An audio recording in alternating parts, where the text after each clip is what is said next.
Obviously, if you wanted a new hit of the Beatles, all you had was Simon Pegg's mouth. So when you want to do John, you talk like this, it's sort of up there. When you do Paul, it's up there like that. And then when you do George, it's sort of over here.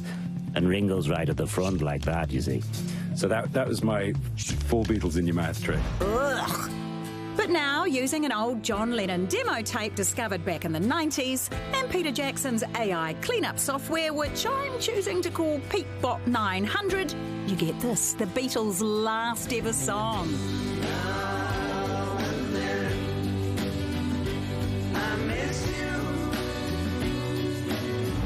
The response to Now and Then has been mixed. Human Nightmare Liam Gallagher loved it. The Beatles could in my handbag and I'd still hide my polo mints in there. While this guy hated it and blamed Paul.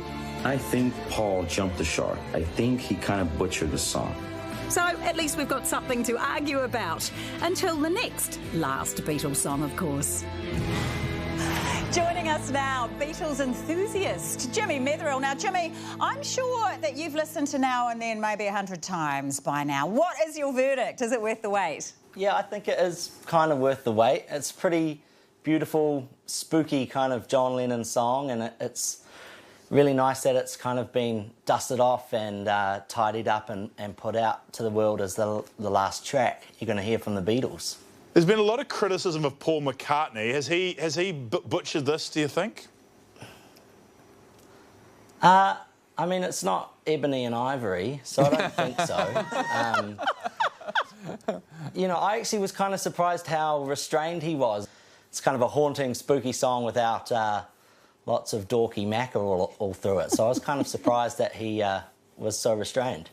So, Jimmy, you're a musician. Are you okay with this kind of posthumous AI kind of situation?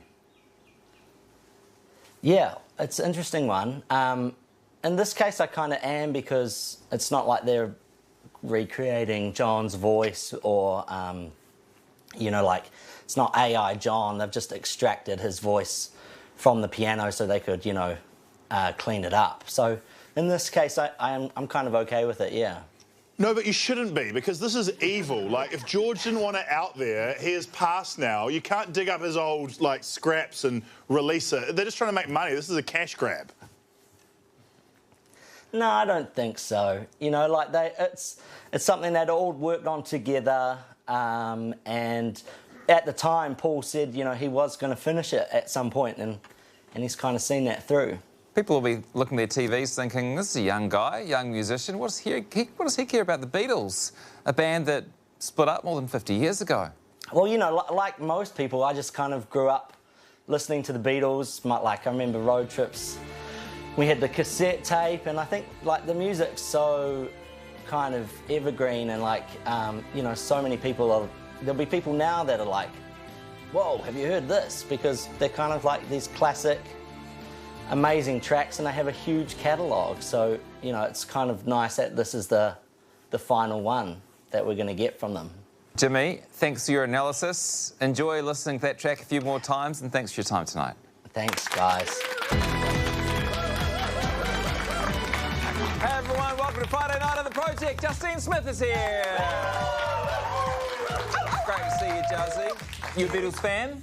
Huge Beatles fan, you know. When I was at school, this is embarrassing, but the four girls, the other Justine, Vanessa and Lucy, we had a Beatles club, and we used to get together. I was Ringo, and yeah. The worst one.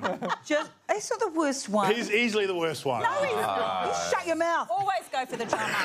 Ringo has been underrated for 60 years, Guy. I will not have it perpetuated on our television show. Especially not back then, just four little nerdy virgins from Christchurch. Are you talking about the Beatles? Or are you talking about the Beatles? Yeah, to be fair, this wasn't in the 60s. This is 20 years after they were famous. 80s, yeah. I was the same. I remember seeing Twist and Shout in the Ferris Bueller movie. You know that scene where he's going down the parade and asked Dad if he could buy me a Beatles album. Yeah, I think it's actually quite a big connection between us and our parents. I think definitely. Absolutely is. But it's also extraordinary what Peter Jackson is doing. I mean, we uncovered all of that amazing conversation in the documentary simply with that AI, being able to isolate conversations. So they're like time capsules. And I feel like this song is an example of that as well. I love it. If you haven't heard it from start to finish, do look it up, and there's going to be a music video out tomorrow. And you'll hear that and go, oh, that's why they broke up. Oh, Oh.